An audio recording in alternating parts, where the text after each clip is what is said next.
What is going on, Trash Talkers? We are back with another episode for you. Today we start off with the Eastern Conference Finals being set after the Celtics beat the Raptors in Game 7 on Friday. With the Nuggets and Clippers set for their Game 7 to determine who will play the Lakers, we dive deep into the Eastern and Western Conference Finals and debate who will represent each conference in the NBA Finals. Finally, we move over to the NFL where we break down the major storylines from Week 1. All that and much more coming your way right now.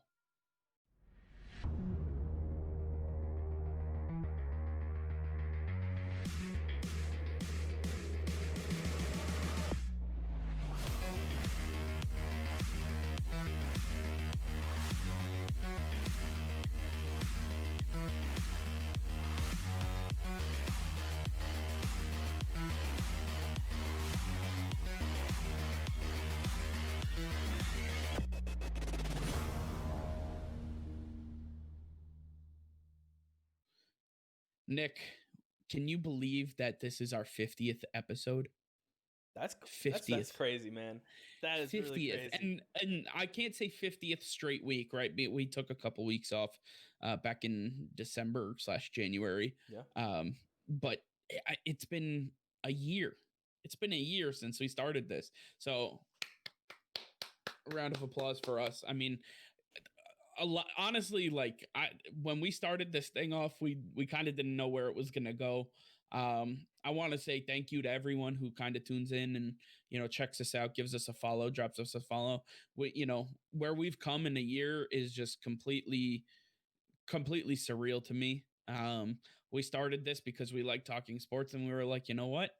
I bet a lot of people might want to hear it. If not, we're just going to talk to the wind. And we have everybody that tunes in, whether you're on podcast, whether you're on YouTube, to thank for this. We really appreciate it. We like doing this for you guys. We like doing it just because we love sports, right? That's all why we all are here. That's why we tune in. So without diving too far into detail, let's get to the sports, right? So we're going to start off with the NBA. And the conference finals are about to take place. So as we're recording this is Tuesday, September 15th. The Celtics are about to take the court against the Heat in Game 1 of the Eastern Conference Finals. Now, if I told you at the beginning of these playoffs that it would be Celtics-Heat, you would have smacked me silly and then called my mom for being so blasphemous. Dude, I would have laughed in your face. I would have laughed in your face. I would have called you a joke. I would never listen to a thing you would have ever said. No, wow, absolutely not. That's really real for me in real life. But nonetheless, yeah, I mean, I don't think a lot of people expected the Celtics to make it this far, let alone the Miami Heat. I mean, think about it. The Miami Heat swept the Indiana Pacers, which was a shock to everyone already. And then they go in 5 games against Giannis and the Bucks. Even though Giannis wasn't there for half of Game 4 and then all of Game 5, it doesn't matter. They still had already put it to them for 3 straight games, even with him there at full health. So we're talking about an unprecedented moment in NBA history where, the 1 and 2 seed have been knocked out before the Eastern Conference Finals. So this is definitely something to take notice with. So I want to dive deep into this series quickly and talk about it. Nick, first, who do you have in this series and why? Yeah, I'm definitely taking the Celtics in the series. And yeah, that's part of me being a homer. But I really feel like the Celtics have the skill set that really has what it takes to get past the Heat. Yes, we know you're a homer. You're a homer when it comes to every sport. But I try to be as unbiased as possible. I still think that the Celtics are the superior team. I think that the Heat are going to fall into the same spot the Celtics were a few years ago. They're very young. They're very inexperienced. The Celtics have been here before. They know what to do. I think they're going to be a lot better than last year. We just saw them beat Toronto, the reigning champs. I think that they have what it takes to get past Jimmy Butler and the rest of the Heat. I think their strong defense up against that offense is going to be a real strong match to watch, but defense wins championships. Yeah, I mean, you don't get much better defensively than the two teams that were actually taken out, right? The Milwaukee Bucks ranked number 1, and then the Toronto Raptors ranked number 2. Now the Celtics ranked number 4 overall in the NBA in defense. So the Heat still have a defensive juggernaut to have to go through in the Celtics. Um, there's a lot to consider here. Not only defensively, but you have a coach who's been there and won it all in Eric Spoelstra. You have some really experienced players who can come off the bench in Miami. You have Jay Crowder and Andre Iguodala, who have been there. Iggy has won it, obviously, with Golden State. And then you have some young guys in Miami that maybe are just too naive to know how big the stage is. Maybe the moment really isn't going to get to them because they don't know what they're really playing through. It's kind of just another basketball game at this point for them. You're talking about Tyler Hero, talking about Duncan Robinson and those boys, Bam Adebayo. And then you have Jimmy Butler, who is a seasoned veteran, a superstar in this league, somebody who is well respected throughout the NBA. We know what he's all about. He is an all-world superstar. And the Miami Heat are not going to go down lightly. They like to punch you in the mouth and then run you over just for shits and giggles. So they're a very physically tough team. They have some dogs on their team. You talk about Kelly Olynyk, a center who can stretch the floor and shoot threes. I remember when he was a Celtic, he was the guy that you loved having on your team and hated playing against. Just kind of like Marcus Smart and Kyle Lowry are, right? Those are the guys that, they're going to dive for every ball. They're going to push and shove, and they're going to do stuff to make sure that the refs don't see what they're doing behind the scenes and just get under the skin of the team that they're playing against. So I think this is going to be a very physical game series. I think this is going to be a very chippy series, and it's going to be very emotional. I think there's going to be a lot poured into this because, again, not I've just gone over the Heat, but on the other side of the ball, you have Boston, right? You have Jason Tatum, you have Jaylen Brown. Those boys are playing for something more than just the game of basketball. They're playing for a platform to speak on, to be heard from atop the mountain of the NBA. They are playing for pride. Jason Tatum playing for Kobe Bryant, his mentor, who we lost earlier this year. Still can't believe it hasn't even been a year since we lost Kobe at this point. Kemba Walker, who's never been to this moment, he did not do well against Toronto. He's hungry. That man is hungry, right? He's ready to ball out and show up. And then Marcus Smart, we know what he's all about. This is going to be a tried and tested series. Yeah, it definitely is. And I want to go back to the earlier point I made. This matchup between the number 4 ranked defense and one of the top ranked offenses, it's going to be one to watch. And normally, you think that defenses have the advantage in these situations, but I think basketball is a really interesting one where you tend to see offenses have the stronger hand and come out on top of defenses. So I think the Celtics are going to have to make some adjustments. They're going to have to be able to keep the pace themselves because even moving the ball in transition, they are going up against a very young, very fast team. So they're going to be able to keep up every step of the way. They're not going to play it. They're not going to have to play as physical as they did last series. Very different style team. So it's going to be a huge transition for them. Not as big of a transition coming from the Heat when they face the Bucks to now the Celtics. So it's going to be a challenge for the Celtics. It might be take them a game or two, but I fully expect the Celtics to find their way, find their rhythm. They've got absolute stars on this team, and they are ready to shine.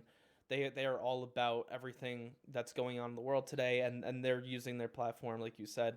They're using everything to their disposal, and they're using it to fire themselves up. They're using it to get them to the finals. Yeah, no, 100%. And at this point, we haven't seen game 1. It hasn't tipped in our eyes, so we don't know who won as of the time that this comes out. The winner will have been decided. But obviously there are players I didn't get to, like, for the Celtics, Daniel Tice and, Shemi Ojale, Gordon Hayward I didn't even touch on. And then on the Heat, you have Goran Dragic, who is a seasoned veteran as well. So there's plenty of things.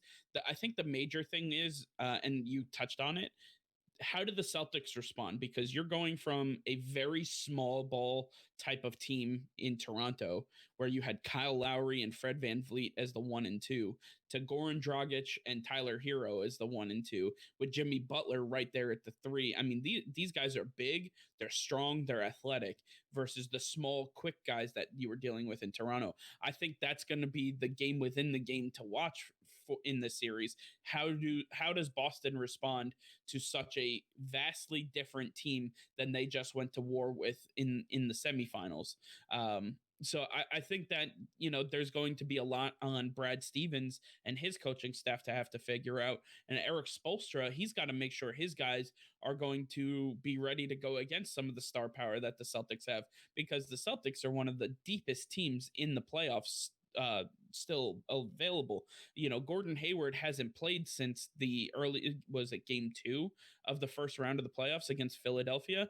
He's expected to come back early in this series, and he's going to be available for the Celtics to come off the bench, and that's a possible 20 point per night scorer that is going to uplift the team and also allow rest for Jason Tatum and Jaylen Brown and Kemba Walker to come off the floor.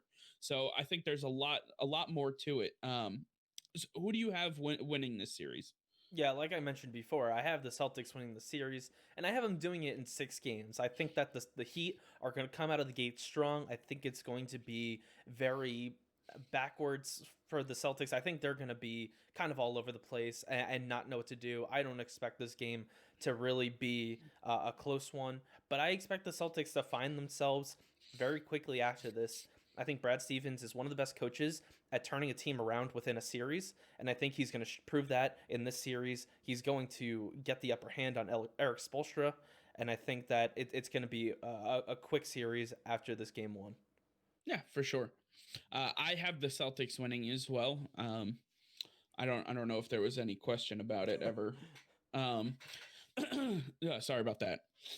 Got something stuck. But I have them winning in 7. I think this is going to go the distance. The Celtics, they're a very streaky team. They can put together long runs of scoring and just domination, and then they can, they kind of lose some of that momentum if things don't go their way. And it seems to me, especially with the Celtics team, that they have a tendency to let things compound in the negative. So if things aren't going their way, sometimes their defense starts to lack, and then their transition offense isn't available, and then they can't get easy buckets, so their half court offense isn't really running.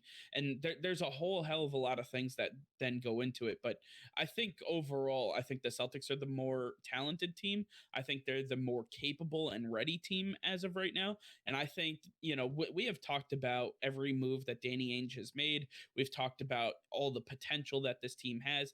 Don't forget, this team was in the conference finals not but 2 years ago. And that was with Kyrie Irving out and Jason Tatum and Jaylen Brown. Jason Tatum in his first year, in his rookie year, helping to lead this organization to the conference finals. And if it wasn't for LeBron James, this team would have been in the NBA finals. So at this point in time, we're talking about a team that has been there and almost done it versus a team that this is kind of all new to them. I think you're going to see the Celtics come out on top. Again, I see it being a lot closer of a series and being going 7 games. I want to kind of switch gears, though, and move over to the Western Conference, even though they're still in Orlando. The Western Conference, again, as of the time that we're doing this, the Nuggets and Clippers have not played Game 7. So, Nick, quickly, who do you think wins tonight's game? Yeah, I have the Clippers winning this. I think they've been the more dominant team this series. I'm rooting for the Nuggets at heart, but I really think the Clippers are the better team. They have more weapons. They have more experience. I think they have what it takes to get past the Nuggets. And it seems like the NBA is kind of forcing the narrative of pinning LA against each other in the conference finals. So I expect I'm not gonna say that the refs are going to force this game for the Clippers, but I think the refs. But you're not gonna say it. I'm either. not gonna say it. Yeah, I think Kawhi is a dog. I think Paul George is a dog. Those guys are going to get theirs, but I have the Nuggets winning tonight. I really do. I think Nikola Jokic is going to be an absolute monster. You got 50 ball Jamal leading the team. Don't forget about that dog, Michael Porter Jr., who is just an absolute stud, young guy, basically a rookie, after last year he wasn't able to play. These guys, they're hungry. And I think they're here to buck the system. If you heard Jamal Murray after the first series against the Utah Jazz, and he was packing his clothes, and he's like, I'm not ready to pack my damn clothes. I think they all feel like they're being slighted, like everybody's looking past them. And I think they're going to carry that chip on their shoulder tonight.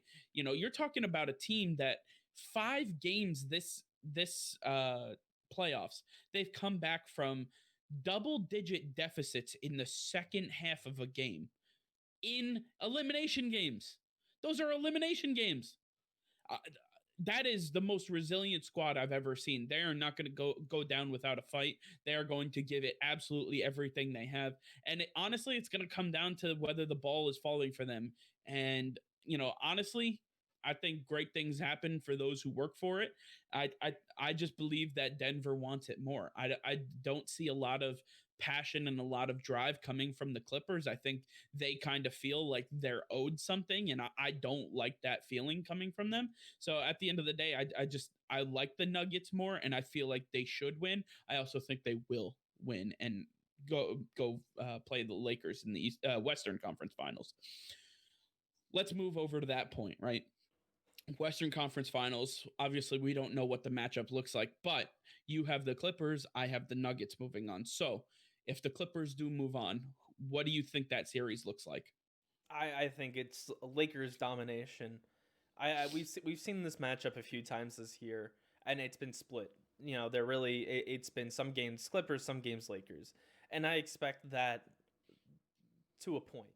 I expect the Lakers, like every series, to find their groove in the middle of the series and then start taking over. And I think this Lakers team is just way too dominant for even the Clippers to handle this year. I really don't know if there's a team out there that can stop this Lakers team. I've got Lakers in 6.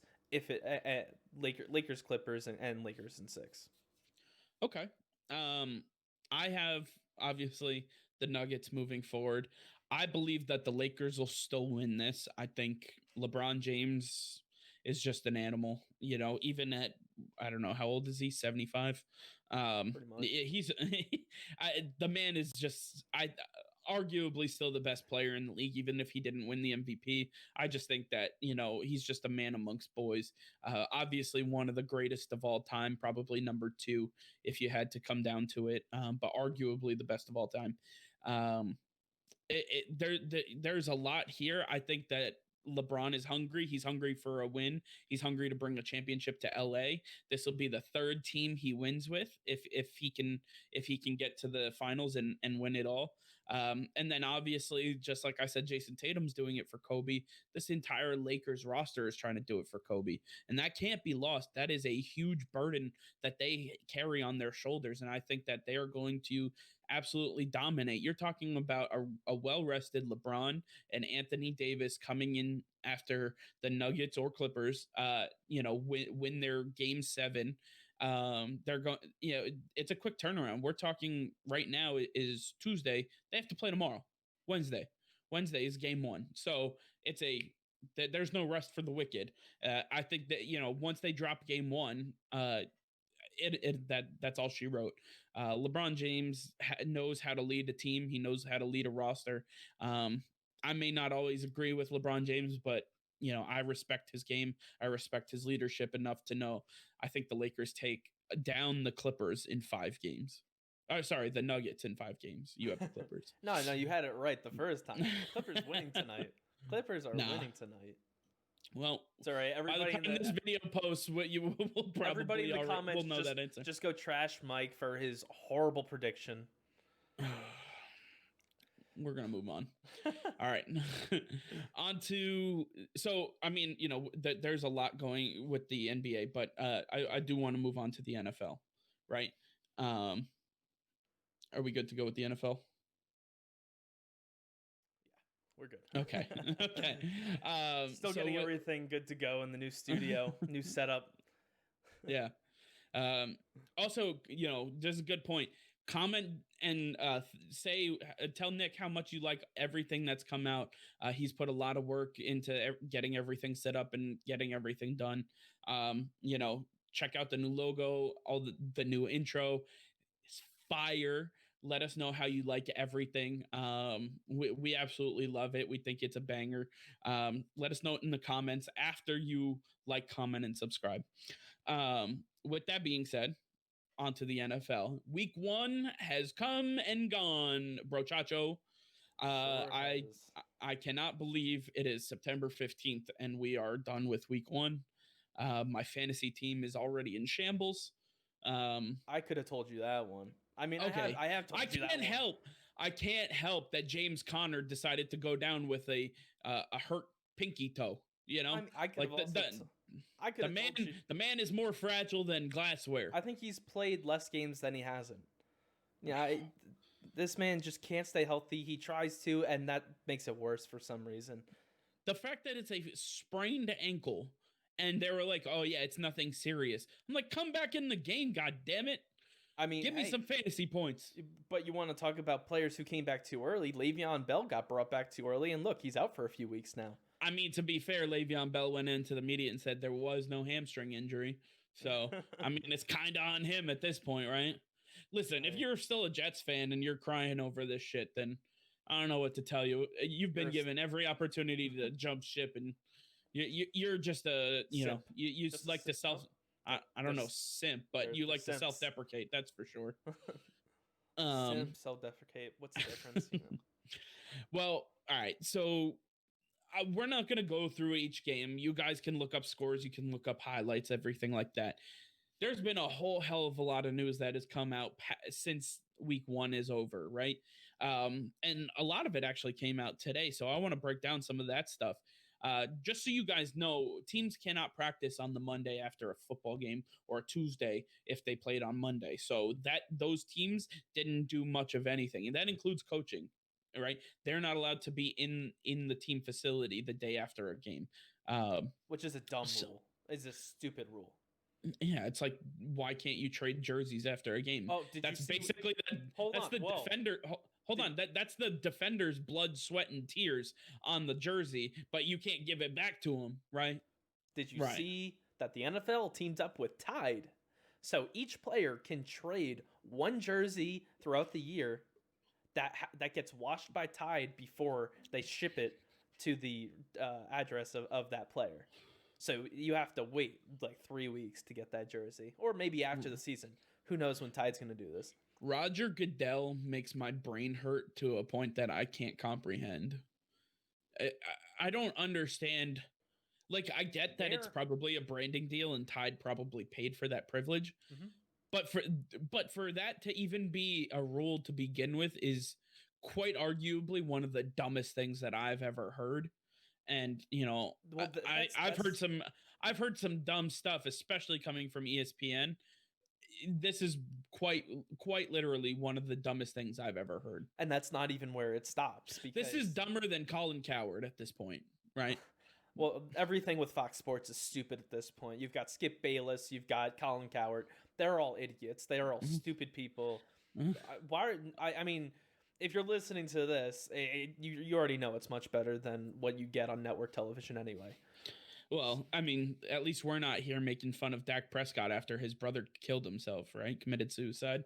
That was one of the worst things I've ever heard in my life. And you know what? He knew what he was about to say, because if you listen to the clip, he prefaces it by saying, "You may hate me for this, and I may be completely off base, but..." I'm like, you shouldn't have said "but." You should have just left it there, because you already knew where it was going. You know what? You called somebody mentally weak for saying that they struggled mentally with the tragic passing of their family and loved one. That is the difference between us and them. They have bosses. They have an agenda. We don't. We follow our own rules. That's why internet media has taken over network television, because we tell it like it is. We give you the truth. There's no BS with us. There is no agenda. It's straight facts here. Straight.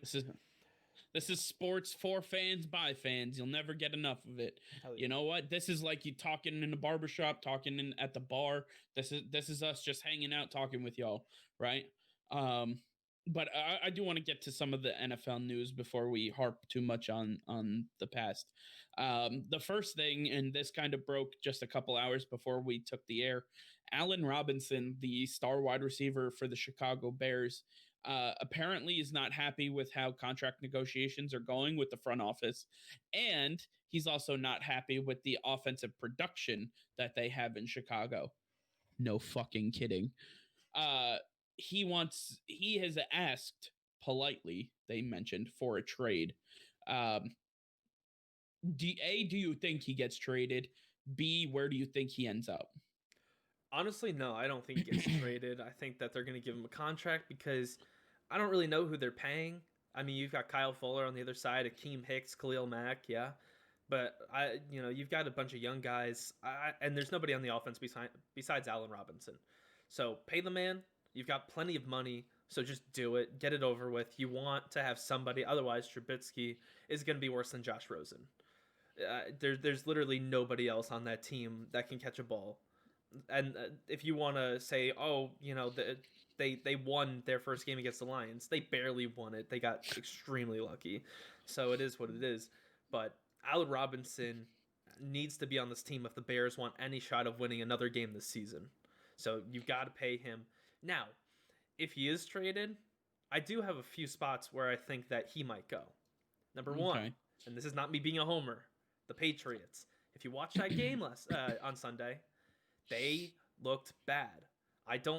They didn't look good to me. They ran the ball a ton, and you can say they have a really good secondary, and they have good corners. They don't have safeties, so they could have definitely put some pressure on those corners, but they didn't. So I think that means that the receivers lack the ability to catch. Julian Edelman looks slow. N'Keal Harry fumbled through the end zone, cost them a touchdown. Not only cost them a touchdown, cost them a drive. He fumbled through the back of the end zone, an automatic touchback for the other team, for the Dolphins. We'll get to that, but quickly, the Patriots need a star receiver, and Allen Robinson can fill that hole immediately. This is a perfect fit. They have like $26 million in cap space still, and he's only getting 10.6 for the rest of the year. And each game that they don't trade for him, he's worth less money. So come the trade deadline, it's like $6 million against the cap. You still have plenty of money. So that's a great trade for the Patriots. The Packers had some weapons with Lazard and MVS on Sunday, but it was all Devontae Adams. 2 touchdowns, like 13 catches on who knows how many targets. And they also had Devin Funchess, who opted out of the season. Yeah. So like they clearly wanted to upgrade their wide receiving core. Yeah, I mean, I don't know if Devin Funchess is a real upgrade. I mean, he's injury prone. He can't really catch that. When healthy, he absolutely is. He's a big target, and I'll leave it at that. I think that's all he is. But I definitely think Allen Robinson with Devontae Adams makes this team Super Bowl contenders immediately. I think they have a chance this season as it is, but you add them, and that makes it a lot harder on other teams to compete against them. So that would be great. And then the fun one, Tampa Bay, or I like to say Tampa Bay. I think this team is all in on this season. You might as well go in even further and get Allen Robinson, put him with Mike Evans while he's getting back from his injury, and Chris Godwin. So you'd have the 3-headed monster at receiver. You've got 2 monster. A 3-headed monster. No, 3. Fournette, Rojo, and LaShawn McCoy. Don't forget about him. LaShawn McCoy is nothing. He's your 6th offensive option that we've listed. That's not counting Rob Gronkowski and OJ Howard. And Cameron Brate. Don't forget about Cameron Brate. Blocking tight end. Brate. Gronk did absolutely nothing in this game. But anyway. There's only one football and 7,000 receivers. We're going to get to that. But I think Tampa would be a really good spot for Allen Robinson because he's not going to get a lot of targets. He's not going to get a lot of yards. But I think that he would be the final piece to make this the best offense of all time. and make them so much better against the Saints moving forward and against the rest of the NFC pushing for the Super Bowl. Okay. You said he won't get traded in your opinion. No. Out of these three teams, what's the most likely scenario? Just out of these three. Not Tampa Bay and not the Packers because they're within the division. So I'd say the Patriots. Tampa's not in the division, but they're in the conference. No, I'm talking about the Packers. Oh, right. Okay. I thought that there's two options that you didn't go after that I was a little surprised at. Number one, and this should be the most obvious, the New York Football Jets. Okay, and the answer is the answer is their GM does not pay anybody. I understand that. Allen Robinson has a cap hit right now of $10.6 million, and it goes down by 400 something thousand every single game that he spends with the Bears. So even if they traded for him in 4 or 5 weeks, that's we're talking about 1.6 to $2 million off of that number. That's not terribly. And it's a clean cut after this season. You don't owe him anything after the season. He's an unrestricted free agent. So, if you trade for him, it's strictly for this year. And you're talking about a prove-it year for Sam Darnold. Le'Veon Bell just went on IR with his hamstring injury. They're relying on 400-year-old Frank Gore to carry the offense. Denzel Mims also went on IR, so the only receiver that they have known to man is Jamison Crowder and possibly Chris Hogan. I don't know if he's available yet. Yeah, okay, you need to stop that. And then Chris Herndon at tight end, maybe he had a couple catches, but he didn't look like he was a big part of their offense and what they were trying to do. The whole thing is in shambles. And I think the Jets could really utilize somebody like Allen Robinson, who has star talent. He just struggles with injury. And obviously, maybe they don't want somebody that struggles with injury, but he was healthy all last year and he did really well. He's been healthy so far this year. I think they need to take a shot. They need to give Sam Darnold somebody to stretch the defense and throw to, open up that field, because he can't throw to Jamison Crowder every single play. It's just not going to work. They're going to double and triple team him, and then he's going to have to throw the damn ball off the offensive lineman's helmet, catch it himself, and run. That's the only way he's going to get passing yards at that point. So I think that the Jets really need to look at this. And the number two option, the Philadelphia Eagles. They have so many issues. Now, here's my issue with the Eagles. They don't have any cap space. So there would be a lot of finagling involved with trying to get this done. Alshon Jeffrey. back to Chicago. Yeah. I think that Howie Roseman can make something happen here. He can do some sort of financial shifting around, take on different sorts of contract extensions and whatnot. But I think that Carson Wentz needs somebody reliable to throw to.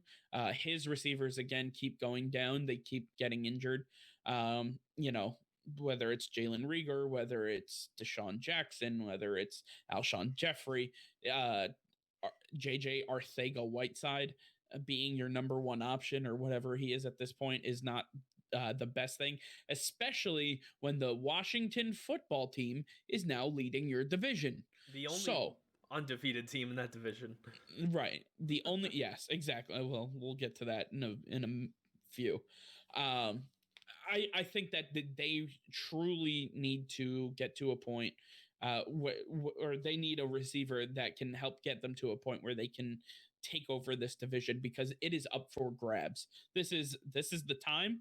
And how, again, you get a clean break from Allen Robinson after this year. You don't have to extend him. So let him have his prove-it year with a team that is ready to win. Chicago is not ready to win. Mitchell Trubisky barely won the job over Nick Foles, who is getting paid $24 million on the bench.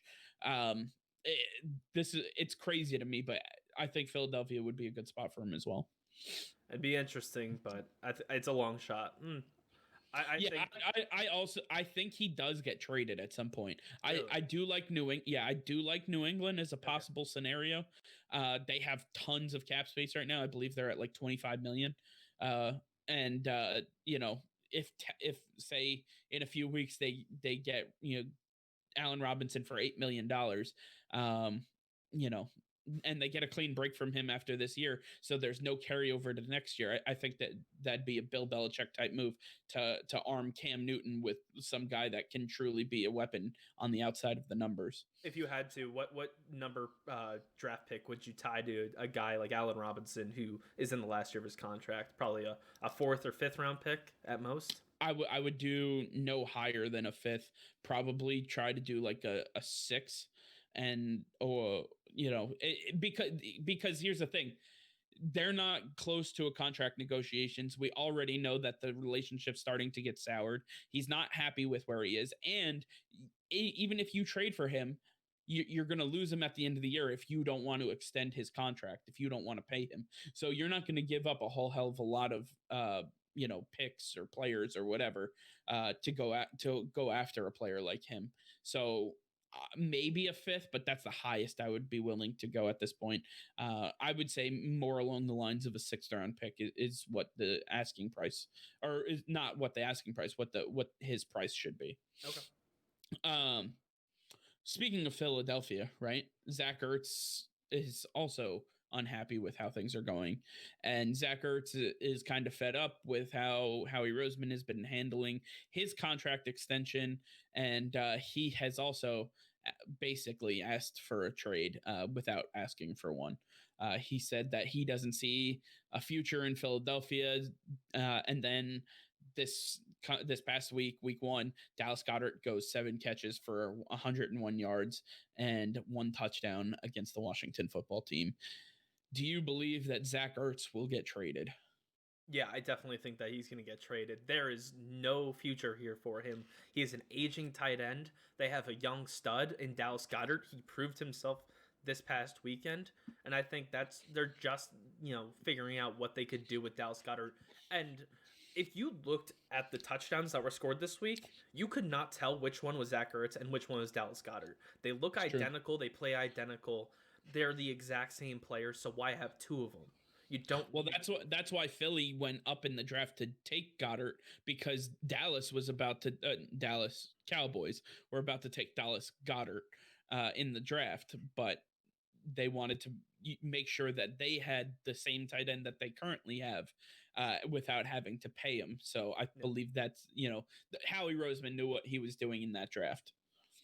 No, he definitely did, and I don't think he ever expected Zach Ertz to become unhappy with his contract or expect to make a midseason contract extension.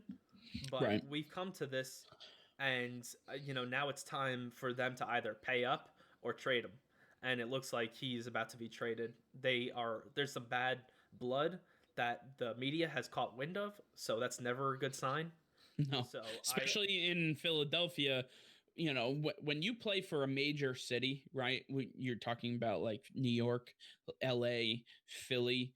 Those media sources, they are some of the harshest critics.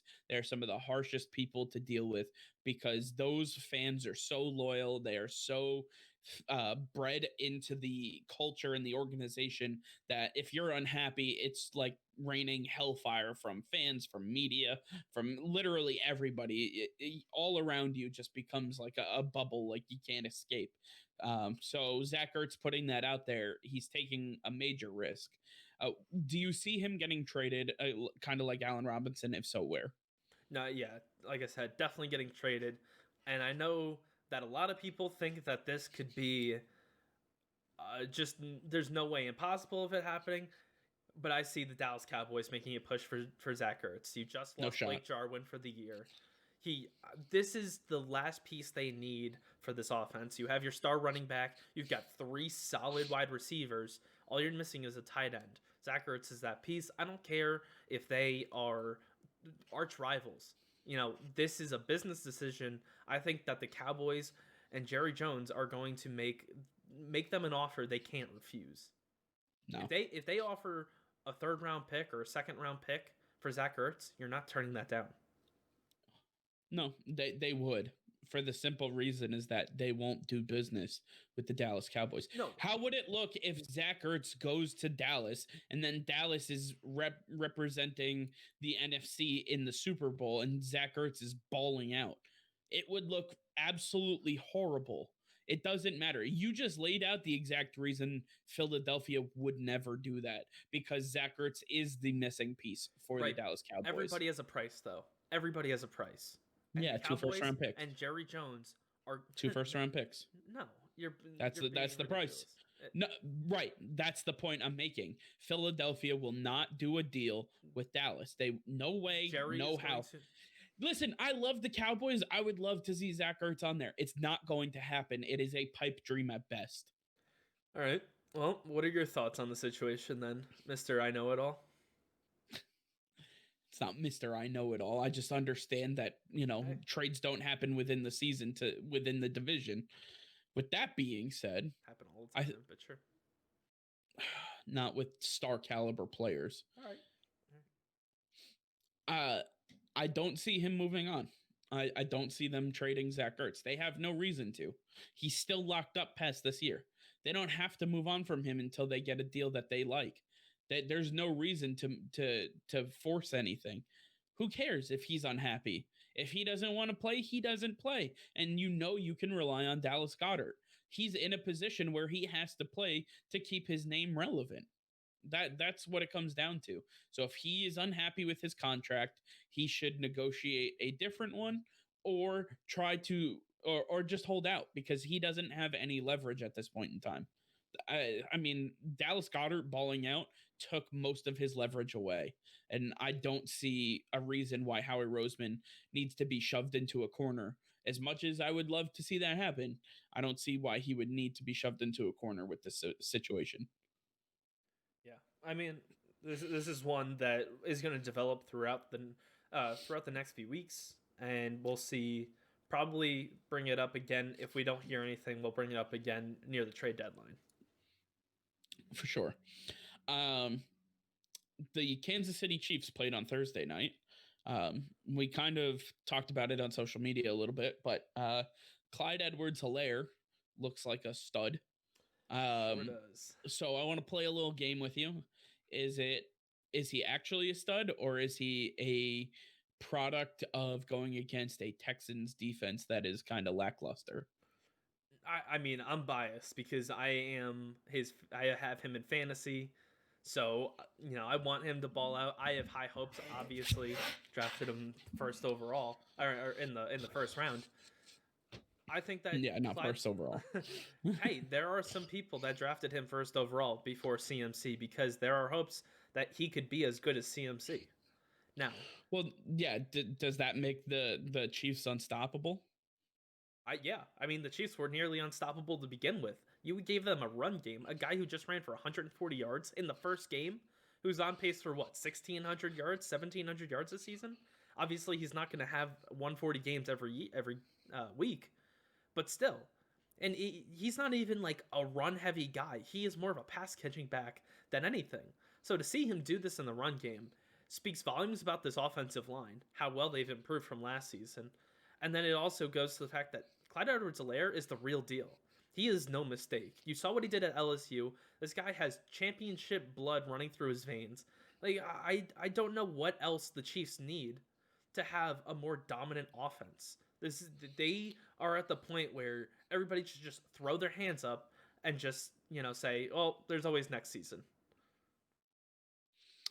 Yeah, it's tough. I don't think they're unstoppable. I think it makes them very difficult, and adding another dimension to an already demented offense is something that nobody wanted to see unless you're a Chiefs fan. I can see them struggling, especially against some of those bigger defensive lines. You're talking about the Baltimore Ravens, the Buffalo Bills. I don't know their schedule by offhand, but I mean, if they had to go against Dallas or Tampa Bay or some maybe even New Orleans, the Rams, Pittsburgh, all those teams, they're going to struggle running the ball. They're going to have to rely on their passing game, and they don't have to do much to stop the running game at that point because they know how loaded they are on the front four. So I think that it helps them to widen their scope of their offense if they want to really focus on one thing that they can, but they don't have to. So does it make them unstoppable? No. I think a lot of it did come from the fact that the Texans defense is lackluster. That outside of J.J. Watt, who is all pretty aged, honestly, he's not the same player he once was. I really don't know much about this Texans defense, as far as skill. Listen, I'm going to give them the benefit of the doubt because it was week 1. It was game 1 of the year. They hadn't had a preseason, so tackling was pretty new to them this season. And as much as little excuse I want to give to players who are professionals when it comes to tackling, I think that this is an extremely tough team to begin with, the Chiefs are. But you have to understand that, everything was new to them, and it seemed like these are mistakes that could be corrected over the course of the season. Bill O'Brien has done a great job of ending every year above 500, so I still don't expect them to end below 500 this season. Bill O'Brien or Deshaun Watson? I just think that overall, I want to see, before I say they're unstoppable, let's see them against a top tier run defense. Let's see them against a Baltimore, a Pittsburgh, a Rams, somebody like that.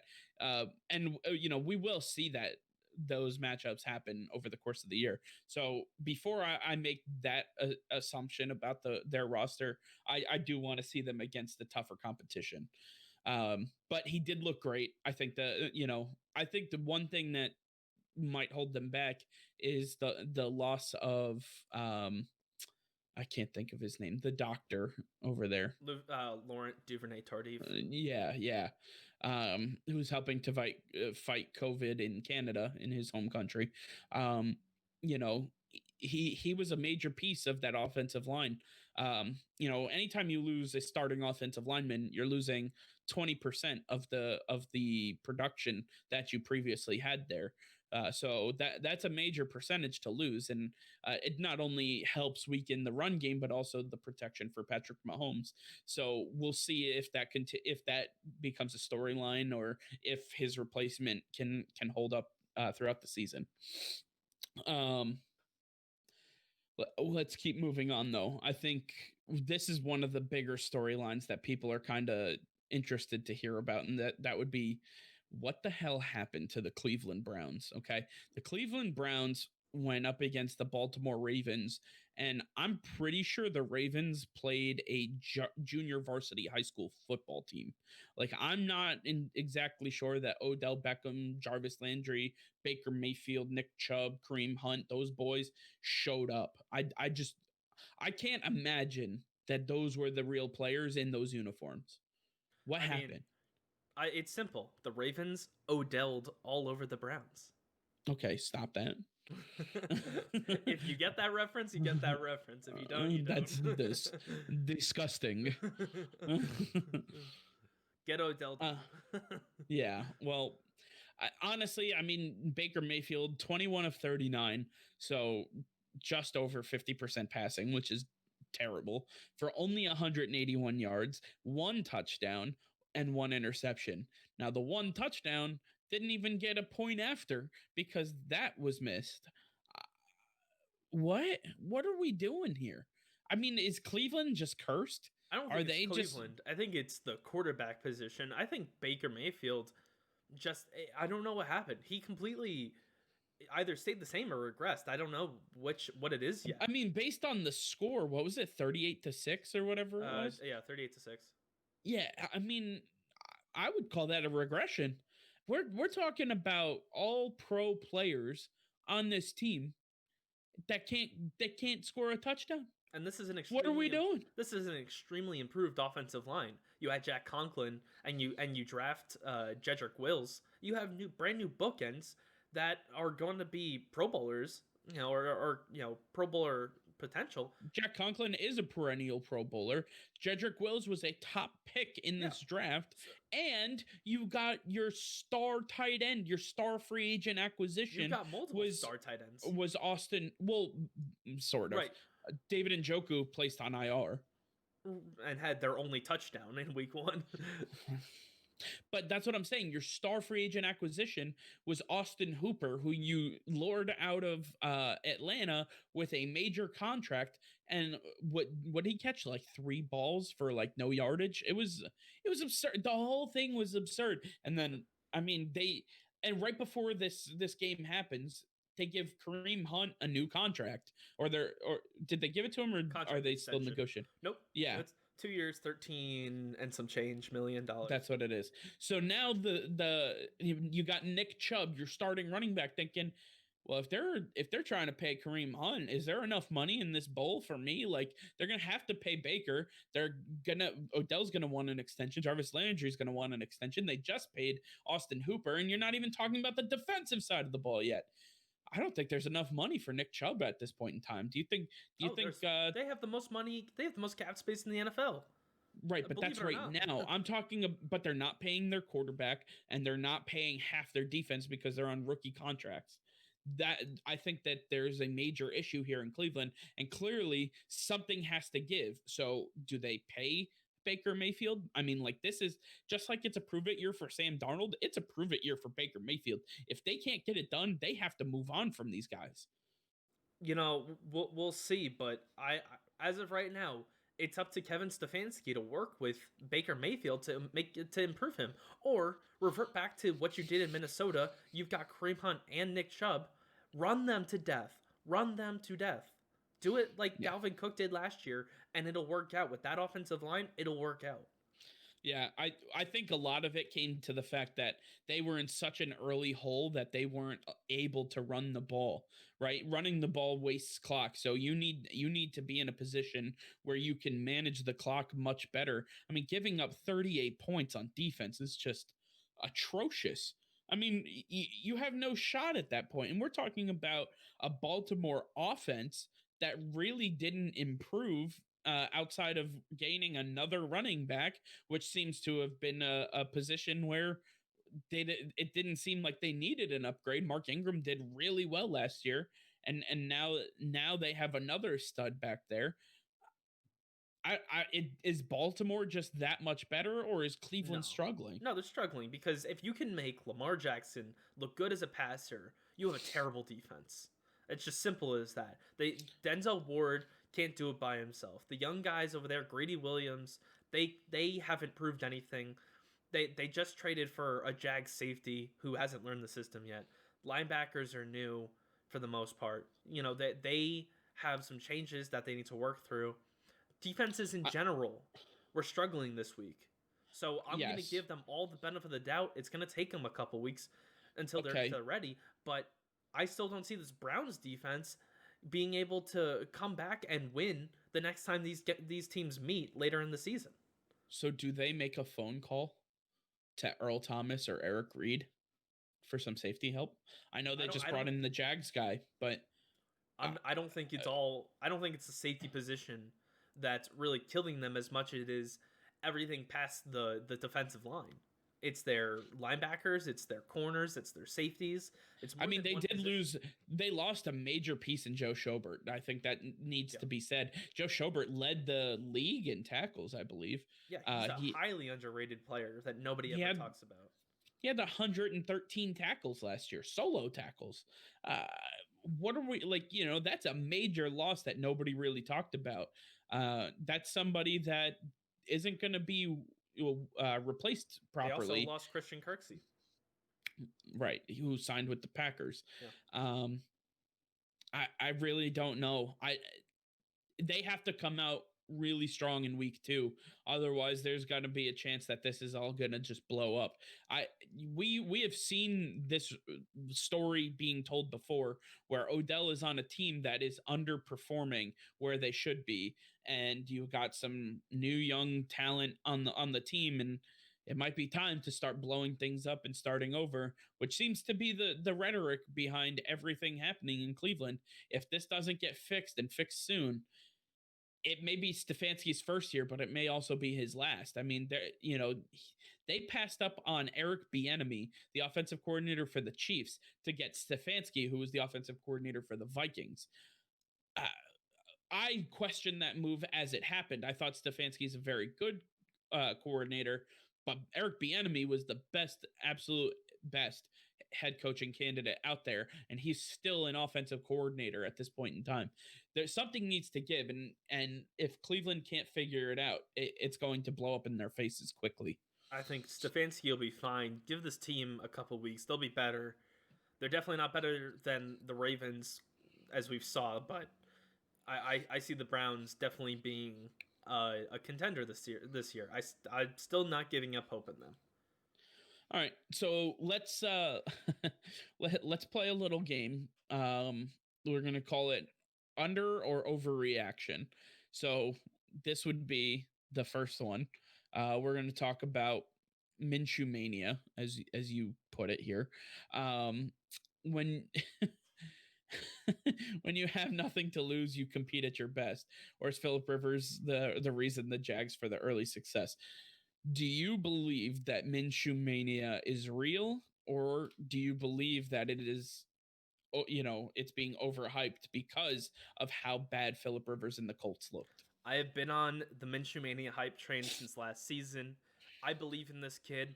I don't know why anybody else doesn't. Everybody thinks, oh, they're tanking for Trevor. No, they have their future now. His name is Gardner Minshew. All right, Uncle Rico ain't doing shit for Jacksonville. He is legit. We saw it this week. This Colts defense is solid, and he put up 27 points against them with no run game. This guy is real. This team is real. They may not have stars, but we're going to learn their names real fast. Minshew Mania is here to stay. He is the future. You better get to know the stash. I think Philip Rivers is his career is over. He's a and we're talking about the same Indianapolis Colts that decided that they wanted to go with a 1-year contract for Philip Rivers versus a 2-year contract with Tom Brady, who we will get to in a few minutes. What? Philip Rivers, 36 of 46, not bad for 363 yards, 1 touchdown, 2 interceptions. You know who else could have done that? Jameis Winston, Jacoby Brissett, Brian Hoyer. Anybody else that they have could have done that, especially with the weapons that they have surrounding him. Fully healthy T.Y. Hilton. Paris Campbell looked like an absolute stud. Unfortunately, they did lose Marlon Mack for the year. Yeah. Torn ACL. But Jonathan Taylor and Nyheim Hines looking pretty dang good themselves. They got some Jack Doyle's a really good tight end. That offensive line, top 5 in the league. Let me get something in here real quick. You're gonna say Paris Campbell's a stud. He's not a stud. He has potential, but he tied the Colts receivers with the most catches at 6. Do you know who the other receiver was? And I use that term loosely. The other receiver was who tied him at 6 receptions? No, who? Jonathan Taylor. Jonathan Taylor had 6 receptions. You have T.Y. Hilton. You have Michael Pittman, Paris Campbell, Jack Doyle, and then Jonathan Taylor, the one who couldn't catch a ball at all of preseason, catches 6 targets in the first game. Like, what is this offense doing? Who's running this? I think it's the offensive coordinator that's just tanking this season. Like, I don't know what's going on. They need to tank for a quarterback. They only have put Jacoby in. Jacoby is good. He is a good quarterback. He's not great, but he's good. He's better than Phillip. Right. There's a reason they're not. They don't want him in there. They want to tank for Trevor Lawrence or Justin Fields. They're not that bad that they're going to get those 2. Either of them. No, they're pretty dang bad. They are one of the top 3 worst teams in the league. The Indianapolis Colts are. They just are. No. Yeah. No, they are. And you also think the Jags are one, right? Or did you change your mind on that? Because last week we made a bet that I said they wouldn't be one of the worst 3 teams in the league by the end of the season. How's that look? No, the Jaguars are still there. Oh, okay. All right. It's the weakest. It's the weakest division in sports.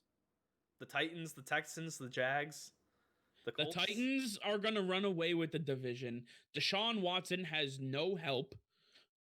Like the Texans aren't gonna give much of a challenge to anybody in the NFL this year. They just aren't. Brandon Cooks already got hurt. Kenny Stills and Will Fuller aren't going to be number one wide receivers. Who are they throwing to? And then you're expecting David Johnson to be the old David Johnson. I don't foresee that happening. He looked pretty good. In week 1, where you already said you're giving defenses a pass. He still looked good. No. So I think just to go back to it, I think it's an overreaction on the Jaguars and it's an underreaction for the Colts. I think the Colts need to hit the panic button. This season is lost. We already heard, if you guys watched Hard Knocks on HBO this past season, they were laughing about Phillip Rivers and saying he was the issue with the team the entire time. They're not wrong. They're not wrong. That's for damn sure. Phillip Rivers looked terrible. He looked like he can't throw to save his life. The ball comes out like a duck every single time. He is a duck. Well, it's scary. Yeah. Let's move forward though, right? Overreaction, underreaction. Cam Newton looked like the old Cam Newton in his debut with the New England Patriots. It's an overreaction. Overreaction. Yeah. Tell us why. He looked good in the run game. I'll give him that. But you're going up against a brand new team, the team that made the most acquisitions in the offseason. You're going to put all that together before week 1, coming into a season that has no preseason games? Absolutely not. This defense is going to improve a lot. They were nothing together. They probably had more penalties than any other defense. They just didn't know how to play together, and that's going to improve over time. It's not a bad defense. I think Cam Newton just took advantage of a team that didn't know how to play together. So and you saw that they were scared to throw against these corners, Byron Jones and Xavier Howard. So we didn't. I mean, that is one of the best cornerback tandems in the NFL. It is, but still, you're only throwing, I think, 19 times in the game for 150 yards. So I want to see more passing to really get an idea if Cam can do it against a solid defensive back. I just didn't see enough in that aspect. He can run the ball, and we all know he can run the ball. That was never the question. The question is the shoulder. Is it good? Is it healthy? So I think it's an underreaction. I think he looks just like the old Cam Newton. Here's the difference, though. New England's weapons are absolute garbage. They are hot garbage. Julian Edelman, I love the man. He's got a special place in my heart as an athlete and as a person. He has done so much for the area that we live in New England. He's an incredible person. It's about time that he wraps it up as a career. He's won 3 Super Bowls. He's done an incredible job. A potential Hall of Famer, but he can't gain separation. He struggles catching balls now. I think he's just slower.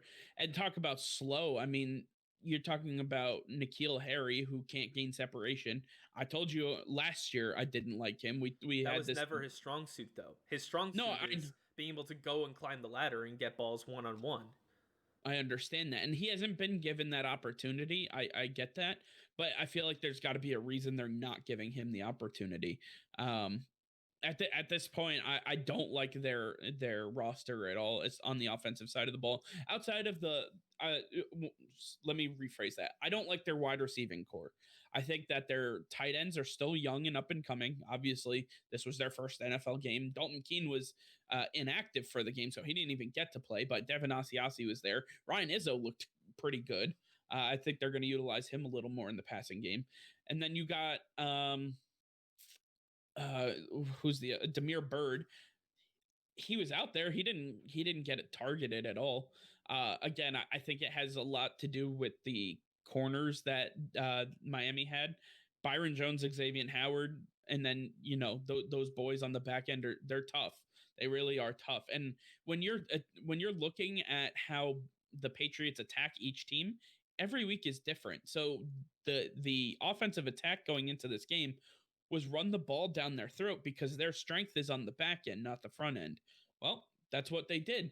If we get to a point where the front end is a lot stronger and the back end is a little weaker, we could see, Cam Newton air it out and possibly get 350 passing yards or more.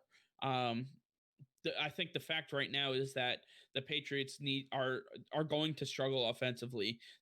Their lack of weapons is just it's going to hurt them in the long run. I think if they go out and get somebody like Allen Robinson or one of those guys that are going to be available, maybe a Zack Ertz, they need somebody who can gain separation, be somebody who can, command respect from a defense. Defenses don't respect our wide receivers. They just don't. They can respect Julian Edelman, but it's easy to bracket coverage him over the middle. I really don't know much else there is for the Patriots. I think Cam looked great. I was happy to see him being able to not only take a hit but deliver some hits as well. I think he played pretty safe with his legs. He slid when he had to, and rushing for 2 touchdowns is no easy feat, even though some people will argue whether the second one was actually a touchdown or not. I believe they would have just QB sneaked it in for a touchdown the next play anyway. So, I don't know.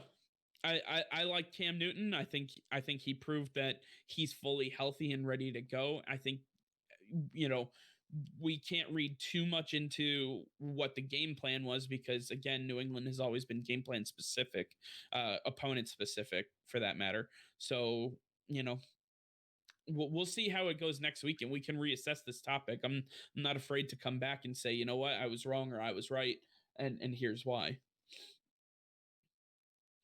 Cam Newton in New England, it was a little different. Obviously, we're not used to seeing number 1 under center. We're used to seeing number 12, but number 12, like every other New Englander, decided to retire to Florida. So number 12 taking snaps in Tampa Bay. Well, they didn't do too hot. They played the Saints. The Saints at home are always going to be a tough matchup no matter what. And Brady and the Bucks struggled, even offensively. They struggled. Do we chalk this up to being the Saints being a tough opponent, or should this be a worry for the Bucks? Do you think they can handle everything that they have on their plate? No, this is absolutely nothing to worry about for the Bucks. Mike Evans was injured coming into this game. We knew that.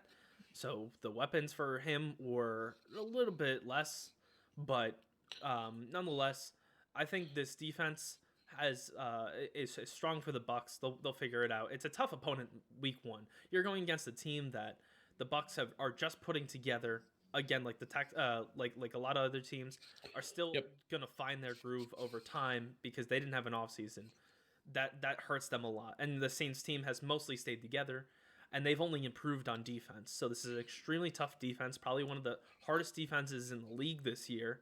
It's going to have to be talked about at some point.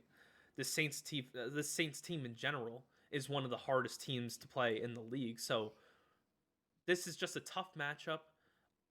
Look out for the Bucks to go 18-1 the rest of the season. I mean, your bold prediction has already not come to fruition. Okay. They're not undefeated, and I did tell you that they were going to struggle early on. I expect them to drop 2 of their first 4. It's just about the learning curve. There was no offseason. Bruce Arians runs a completely different program than Tom Brady has been used to for the last 20 years. Okay. He's not New England. It's not Belichick. It's not Josh McDaniels. It's a completely different system. It's a completely different playbook. He has to learn the tendencies of his receivers. There was one specific play I remember from this game where Mike Evans had an option route, and he was expected to run he had a route where it was a dig route. So he was going to go 10 yards in. Well, he went a little past the 10 yards. He went about 12 yards. So Brady threw the ball before he was ready. And all of a sudden the ball goes sailing because Brady has no idea. He's like, why isn't he stopping? And the ball just completely looks terrible, but it's because they're not on the same page, right? The other issue I saw is that Brady in New England was never asked to be like that much of a mobile quarterback, and what we saw in his debut was that they had him run over to the left hash mark and then throw across his body across the field to the right sideline, and that's where Janoris Jenkins read it perfectly, picks it off, and runs it back for a touchdown. Mind you, that is Brady's third straight game with a pick six. I'm not saying anything. I'm just saying, this might be something you want to watch out for. Overall, I don't think it's an overreaction. I don't. I don't think it's an overreaction. I think the Bucs will be just fine in the long run. But I said this: they're going to drop 2 of their first 4.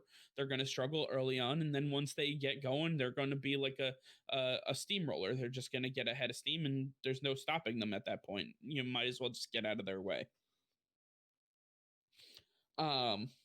Let's move on to the Arizona Cardinals.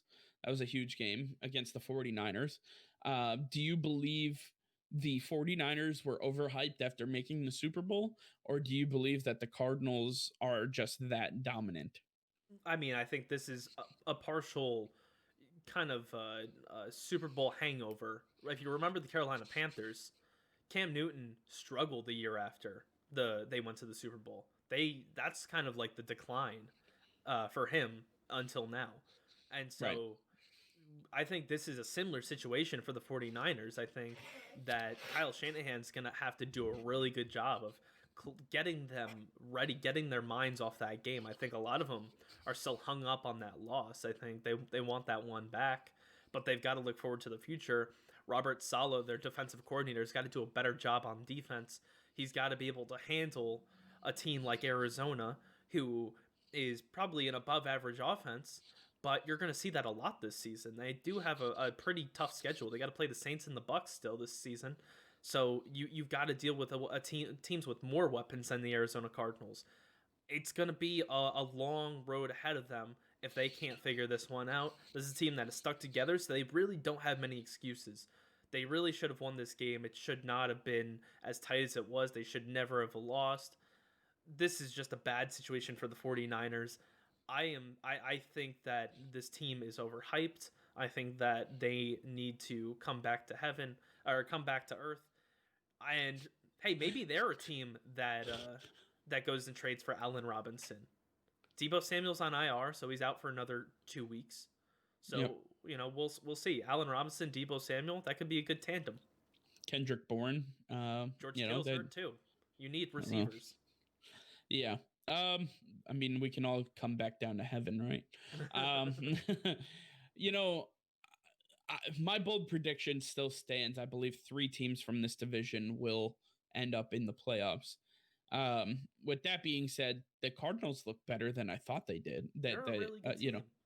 Well, right, they are. But Kyler Murray has taken another step, which is great. Yeah. And then, they were handed a gift from the gods by Bill O'Brien being the dumbest GM known to man and handing them DeAndre Hopkins on a silver platter for a salary dump at best. You're talking about their running back situation without him. Okay, Kenyon Drake did pretty damn well, and Chase Edmonds looked great coming out of the backfield. I think they're pretty set at that position.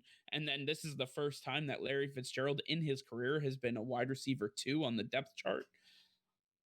This team can go very far. In that defense, Chandler Jones already said if he got a sack in his first game, that there was nothing going to stop him from getting to the single season record for this year. And so he did get that sack. Oh, he did get it. I think he ended with 1.5, right? Just one. Just one. Yeah. That's right. Yeah. So he got 1.5 sack. Sorry, 1 sack. The man is ready. He's ready and he's hungry. He's upset that he didn't win Defensive Player of the Year last year. He lost it to Stephon Gilmore. He's out to make a name for himself. Everybody overlooks Chandler Jones when they're talking about best defensive ends, defensive linemen in this league. That man is no joke, and he's ready to put on a show, and I'm excited for what he's able to do. He's overlooked like Larry. I think it's everybody in Arizona. Everybody forgets about Arizona. They're left over there in the corner, and well, they're not a big market. I mean, they're not the Giants, they're not the Jets. They don't get media coverage like that. I think they have a big area. They have the lower half of California. They have New Mexico, Arizona. Lower half of California still likes the Rams and the Chargers. Hey, Which don't forget, the Rams are division rivals. So if you're a Rams fan, you're definitely not going to like the Cardinals no matter what. But I understand your point. They do get lost out in the desert, and there's a lot that needs to happen for the Cardinals to reach where they're going. But they are well on their way. That defense looks great. I was very excited about what they were able to do against Jimmy Garoppolo. You see, you have in here Raheem Mostert tied the team high with 4 receptions. He tied the team high with 4 receptions. Yep. The 49ers are not going to do very well this year if the team high in receptions is 4. Again, they don't have that number 1 guy anymore. They don't have Emmanuel Sanders. They don't have Deebo Samuel. They don't have the guy that can take the top off the defense. They're going to struggle if they don't get some of these guys back and healthy, or if they don't make a move. So I would be very curious to see if they can conjure something up with a team that might be struggling, or maybe even against Chicago, who might be looking to move on from a player, that they can kind of do something with that. Maybe, who knows? Maybe they may give them Tevin Coleman. They need a running back. So yeah, you don't need Tevin Coleman in with the San Francisco 49ers. So that's a good swap right there. Give him Tevin Coleman straight up. Maybe you might even be able to get a pick with Allen Robinson. Who knows? Yeah, I mean, I think Tevin Coleman's a steep price to pay. So I think you'd have to command a pick with Allen Robinson. But yeah, for sure. I think that a deal could be made there. Arizona just looks phenomenal to me. If they win the division, I wouldn't be unhappy with my pick. I picked the 49ers, but Arizona easily can win this division. It's honestly up for grabs. So, this is going to be a dogfight to the end, to say the least. What did confuse me, though, is Sunday Night Football. Now, if you guys didn't watch Sunday Night Football, the Dallas Cowboys had an interesting, I don't even want to call it a game. It feels like half the team didn't show up. Ezekiel Elliott showed up, that's for damn sure. He rushed like a madman, but the Cowboys, they struggled on offense outside of Amari Cooper. Nobody else was like really catching balls, and it seemed like everybody was out of position. The offensive line struggled a little bit again. This is all against the Rams, by the way. Aaron Donald manhandled the interior of that offensive line. He brushed by Connor Williams, smacked the center in the face, and then blew through Zack Martin all in one play to sack Dak Prescott. I thought that was like one of the most incredible single-handed plays I've seen from a defensive lineman in my lifetime. So the Cowboys have some struggles. They lost Blake Jarwin to a torn ACL. He is unfortunately gone for the year. On top of that, they also they lost another player. Sorry. Leighton Vander Esch. Leighton Vander Esch is out 6 to 8 weeks with a broken collarbone. So he'll be back sometime during the season once he's fully healthy. But Vander Esch, their leading tackler from last year, Blake Jarwin, who was expected to take a leap this year, who's going to take over for the future Hall of Famer in Jason Witten. He was going to be the tight end security blanket for Dak Prescott. Now they need a tight end. I know you talked about them trading for Zach Ertz because of this. I don't believe that would be the case just because Dallas and Philly are arch rivals. Do you think Dallas is in real trouble here? I mean, we are talking about the NFC East after all. This Rams offense, all they did was run misdirections all game long. There was nothing special about what they did, and the fact that this Cowboys defense couldn't stop them is a real issue. You have DeMarcus Lawrence, Everson Griffin, Neville Gallimore, and Yeah. Dontari Poe on that defensive line. The fact that they Don't couldn't forget about stop Alden Smith. and Alden Smith, the fact that they couldn't stop Cam Akers and Malcolm Brown in the run game, when all it is uh, Robert Woods running a sweep across, the fake handoff, and then straight up the middle, and they couldn't stop that. It's 5-yard gains every time. That's ridiculous. You can't stop that, then you don't deserve to win. That is one of the easiest plays to stop in the NFL. When you have a guy like Dontari Poe and Neville Gallimore clogging up the middle, they should be able to limit that to 0 yards every single time. And I just don't see the levels to this defense that you need to have in a championship defense. There needs to be more depth. They need more pieces.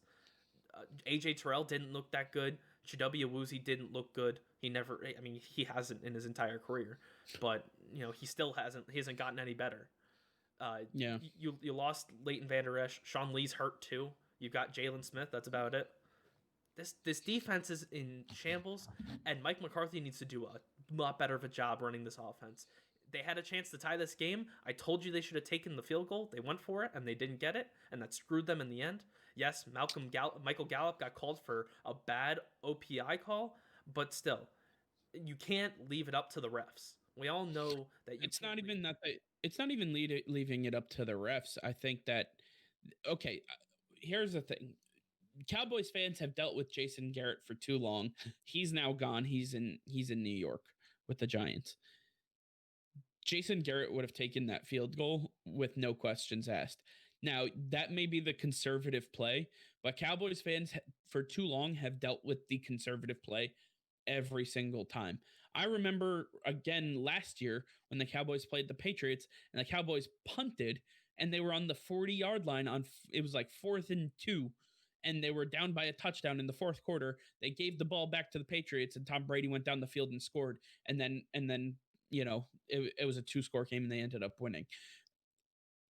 Mike McCarthy brings a different breed of success when as a head coach, and I was okay with him not kicking the field goal there. It was 4th and 2 from or was it 4th and goal? It was very close to the goal line. I thought that the play call was wrong. I think they should have gone with something better. Obviously. But the fact remains is that I was okay with that.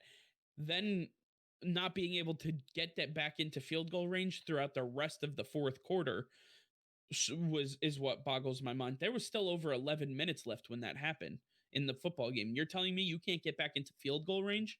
It doesn't help when your defense can't stop a nosebleed. But that's what I'm saying is that they were able to stop them after that because they got off the field.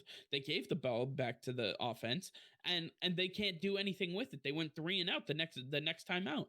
So like, I can't put the blame on the decision to not kick the field goal, even though in hindsight it would have worked. In the moment, I was okay with it because they had been able to get down the field, and then the Rams defense just stiffened up, and that was it. It was over. And then on top of that, Michael Gallup gets called for one of the worst offensive pass interference calls I've seen in a long time.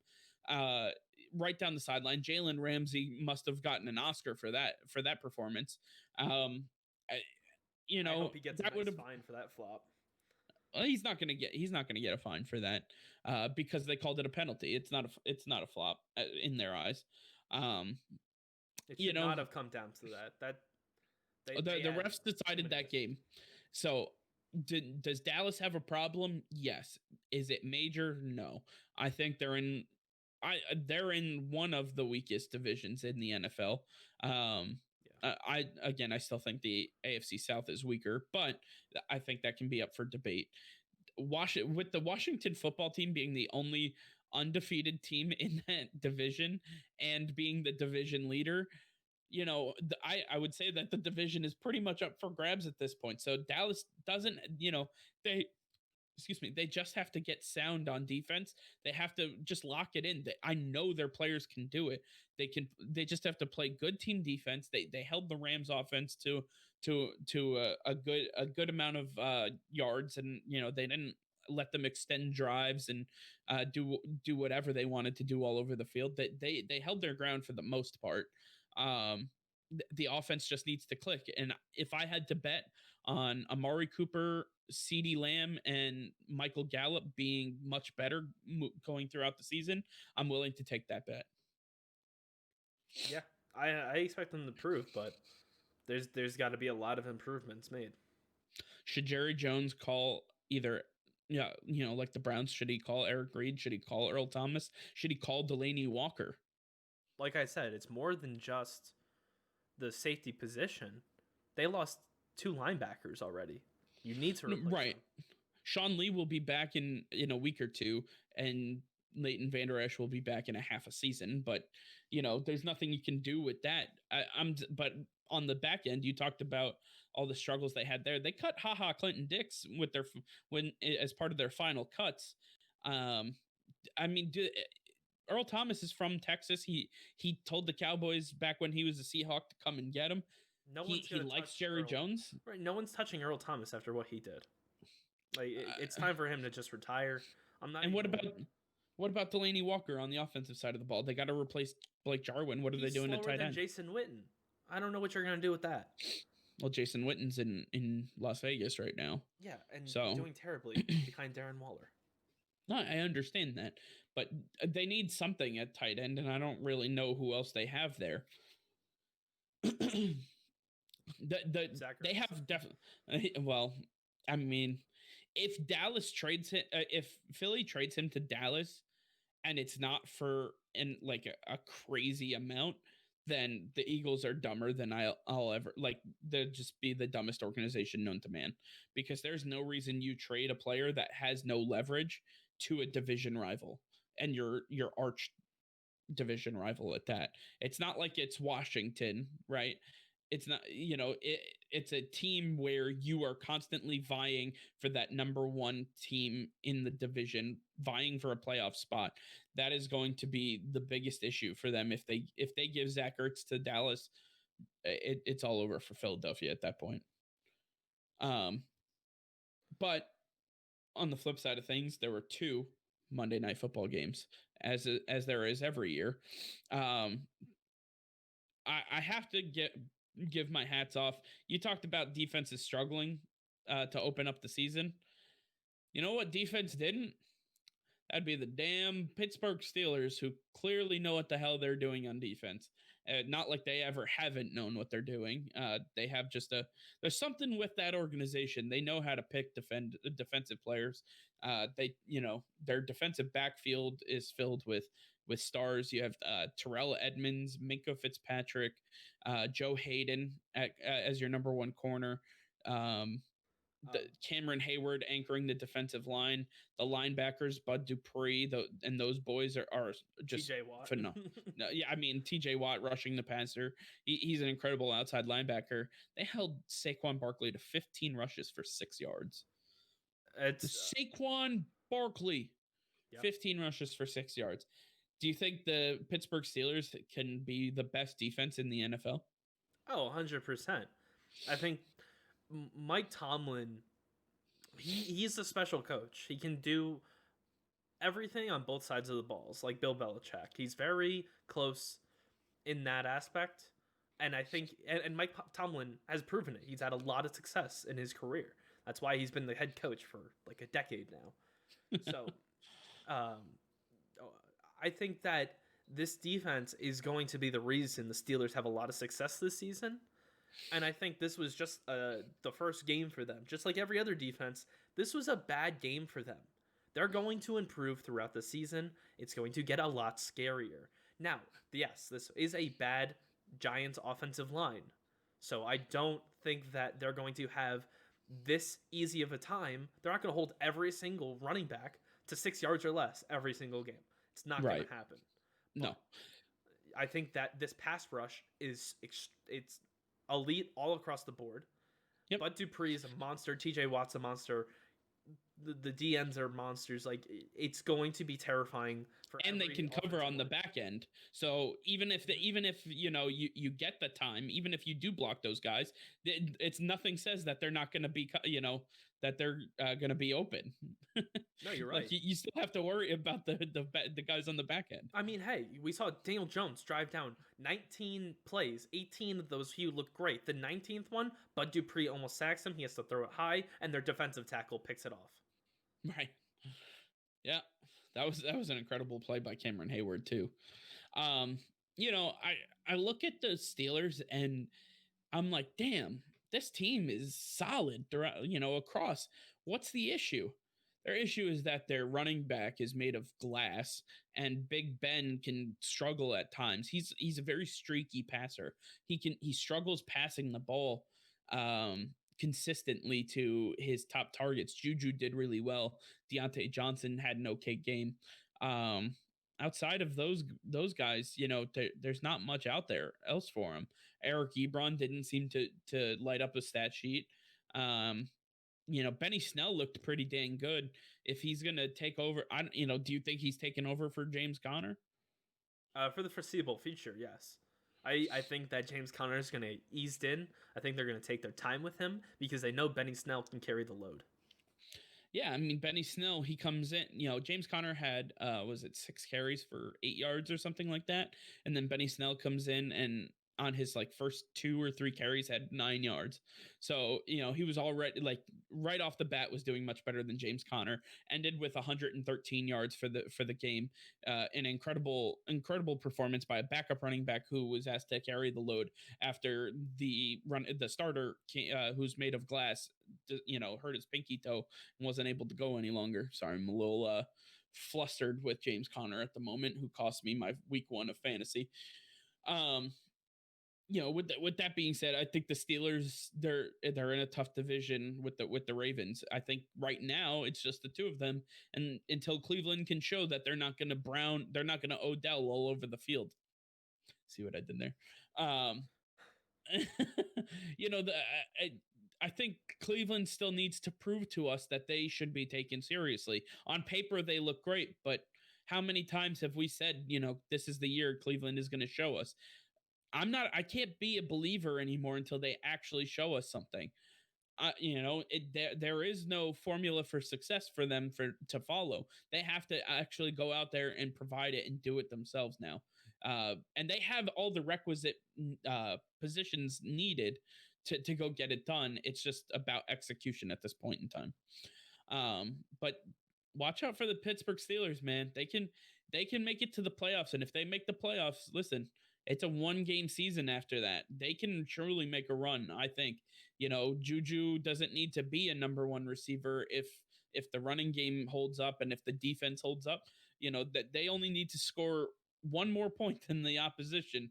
And if that defense isn't giving up many points, that's not going to be a whole hell of a lot for Big Ben and them boys. Yeah, and Steelers Ravens twice a season. This is gonna be fun. Yeah, for sure. I'll be excited to break down those games as they happen. I want to just finish with obviously the last game of week 1. The Titans and the Denver Broncos. This game was very interesting to me. Drew Lock looked pretty good. I'm not a Drew Lock believer. He needs to prove something to me. I haven't seen anything from him yet, but it was very interesting to me. Obviously, no Cortland Sutton. They decided to go after Noah Fant a whole hell of a lot. Their tight end, they're very high on him in Denver. I know they have been for quite a while, but they targeted him in the double digits, I believe. He had an incredible game. You talk a little bit about that? Yeah, and Noah Fant, I mean, it's his 3rd year in the system. They finally got him to a point where they're comfortable. If you go back to the end of last year, that's where he really took off. He really proved that he is the guy at tight end. And he's not a tight end. He is a wide receiver in a bigger body. He has great measurables, and he's a tough matchup for every single linebacker that he faces. And that's why Drew Lock loves him so much. He's an open target a lot of the time. He just hits him out of his break, and he's open. Even when he's being held in the end zone, he'll still go and dive for a ball.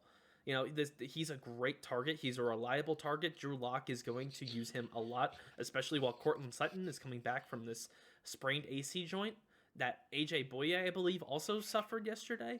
This team had all the potential, if healthy, to beat this Tennessee Titans team yesterday. So I think that the Denver Broncos are going to be special. I think they are a couple pieces away, and they just need to stay healthy. Yeah. I don't know. The Denver Broncos are, they obviously have a tall task ahead of them in their division with the Kansas City Chiefs. And I wouldn't look past those Chargers either. The Chargers can look pretty. To the Bengals. Listen, it's week 1. They're going to put some stuff together. Tyrod Taylor isn't their future. It's going to be Justin Herbert sometime this year. Tyrod Taylor looked like trash, like absolute garbage. I think Justin Herbert will be in there and all will be right with the world. Keenan Allen will be healthier. Mike Williams looked pretty dang good himself. I'd like to see, those boys, how they do. Austin Eckler can ball. He's a really good receiver. Receiver out of the backfield, but running back overall. And that defense, I mean, obviously Joey Bosa, Melvin Ingram, those guys, they know what the hell they're doing. And on the back end, you got Chris Harris Jr., who's going to be the number one guy for them back there. He provides a sense of leadership that they haven't had in a while. I'm excited for what the Broncos can do, but they have the Chargers and the Chiefs in their way. And I also wouldn't rule out the Raiders for pushing the Broncos, giving them a fight as well. So that'll be an interesting division to follow. But I want to go to the flip side of things. The Tennessee Titans, that they didn't look like themselves, especially for most of the game. It seems like that I was watching a lot of their run plays and they just weren't exploding off the ball like they were last year. Dark Henry wasn't bullying people around. It seems like there were a couple times where I saw undersized linebackers and safeties who single-handedly took him down. There was one play where I watched a 6'1", 230-pound linebacker who I don't even know his name, who absolutely demolished Derrick Henry behind the line of scrimmage. I was like, I have never seen that. I don't know if Derrick Henry's a little skittish. I don't know if it's just, he didn't take hits in the preseason. So, this is still just an extension of that. But the fact remains is that there was some glaring issues. Ryan Tannehill looked absolutely atrocious. He did not look like the Ryan Tannehill of last year. He didn't look like the guy that the Titans wanted to give an extension to. I hope he did not finesse these boys in Tennessee. I hope Mike Vrabel knows what he's doing with that decision out there, because Ryan Tannehill did not look great. The offensive line without Jack Conklin did not look great. AJ Brown looked pretty dang good, and but I think the biggest surprise upside for me was Corey Davis. Corey Davis looked like the guy that they drafted in the first round a couple years ago. He looked like the guy that everybody thought he should be. And then obviously, their defense balled out. Jadeveon Clowney got his sack. He's out to make a name for himself this year. They did a really bang up job on defense. And then the only major thing to worry about outside of what I've talked about is their kicking situation. Steven Gostkowski, the former New England Patriots kicker who won 3 Super Bowls with the organization, missed 3 of 4 kicks last night. The only one he made, the game winner. Do you think it's time for the Titans to move on from him faster than they signed him? I'm going to say no, and for one reason. They're playing the Jaguars next week. They are allowed to hold on to him for one more week and give him one more game. If he cannot do it then, if he misses one field goal below 50 yards, you need to get rid of him ASAP. This guy. This is what they dealt with last year, and this is why they needed a kicker. Well, this is why Bill Belichick got rid of him because Sure. he was tired of it, and he was like, "It's time to move on." Nick Folk is a much better He really option. is, and he missed his field goal. Yeah, well, he missed one. But there were a lot of missed field goals this week. You talked about week 1. I Yeah. mean, I saw kickers all over the place missing field goals. Yeah, I mean it's gonna happen. Nerves of week 1. It's a lot of change in the NFL, a lot of different protocols, and I think that definitely plays a factor. They're gonna find their groove. I'd say by week 3 or 4. The quicker that they do, the better off that those teams are gonna be. So it's better for a team like the Titans and the Broncos to figure it out as quickly as possible. This Broncos team is special, and you need to give more credit to this defense. If AJ Bouye had stayed the entire game, I think that the Titans may have lost this one. AJ Bouye was doing a great job shutting down AJ Brown. AJ Brown Mm-hmm. really didn't do anything until garbage time, like until the very end. Right. So he had, I think, 5 catches for 30 yards. He didn't really do much. It was the Corey Davis show. Jonnu Smith got a couple grabs at the end. You know, And he got a touchdown. I think, and the pass rush without Von Miller looked pretty dang good. So Yeah, Bradley Chubb and Jeremiah Tachu who is now taking over for Von Miller. They looked really good. And again, I have to go back. The decision to not re-sign Jack Conklin may come back to bite them in the ass. You talked about Dennis Kelly and his familiarity with the offense and how they like him to take over that spot. He's not Jack Conklin. That's for dang sure. And there's an issue there. I don't know if it's week 1 or I don't if it's going to be a persistent issue, but that's definitely something to keep an eye on. Dennis Kelly struggled mightily against Jeremiah Atachu. Just imagine if that was Von Miller, what would have happened? yeah, Um, Go ahead. no, I was just gonna say that it's definitely something to consider when thinking about this Titans team moving forward. They are not the same team that we remember from the back end of last season. I think. Yeah, again, I think a lot of that comes from the fact that they also didn't have an off season, a preseason, to get some game reps in against another team. They couldn't practice against other teams. Mike Vrabel comes from the Bill Belichick School of Coaching. As much as I do as a Patriots fan, every single year the Patriots find another team to practice against to get live game reps in training camp. No team had an opportunity to do that this year. On top of that, there were no preseason games, so there were no live reps in a game atmosphere for them to kind of figure things out. It's going to take a minute or two for you to get the first bits of rust off of you from the long off season that is part of the NFL. I mean, you're talking about these guys haven't been hit since January. I mean, February for the 49ers and the Chiefs, but outside of them, everybody was January or December, and that's it. So there's a lot to watch as we move forward. I'm really excited for week 2. Some of these matchups are going to be exciting. Make sure you watch Sunday Night Football, and the New England Patriots will be taking on the Seattle Seahawks. That'll be an interesting game to watch for sure. Do you have anything else that you want to add before we close the show out? Expect to see what you saw in week 1 happen in week 2. A lot of upsets. I think teams are still figuring it out, and we're going to continue to see that in week 2. I think in week 3 things will start to work to settle down, and teams will start performing how they should. Yeah, for sure. I would like to give a big shout out to Philip Rivers and the Colts for single-handedly ruining Nick and I's elimination bracket roster. We chose the Colts to beat the Jaguars in week 1, and we were eliminated with that pick. And then also the other half of the league was or 2 other teams were eliminated from the eliminated from the league. because they chose the Eagles to beat the Washington football team. So half the league is now gone because of the Eagles and the Colts. And I'd like to special shout out to everybody who had an elimination league and made poor choices week 1. With that being said, thank you all for listening. This was our 50th show. I still can't believe that we've done this 50 times now. What an incredible feat. Make sure to like, comment, subscribe on the YouTube channel.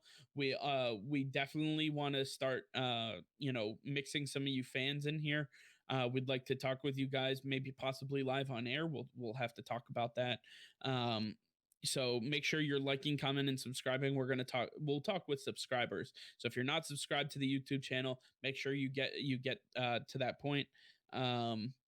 Leave us a comment down below who your favorite team is, how you expect them to do the rest of the season. Let us know what you liked from week 1 and what you didn't. And we'll be excited. Make sure to check us out on Twitter. We're also newly on TikTok. Check out our TikTok. I heard the guy who does the TikTok is very nice. He also responds to comments as well. So make sure to check us out on social media as well. Check out our website. And if you have any questions or like to talk to us about anything, or if you would like to have us talk about something for next week's show, make sure to let us know as well. With that being said, I hope you guys have a great rest of your week. Make sure to, again, follow us on social media for all live updates throughout the week for things we can't talk about until next Tuesday. We usually post updates there. I hope you have a great week, and we will catch you next time.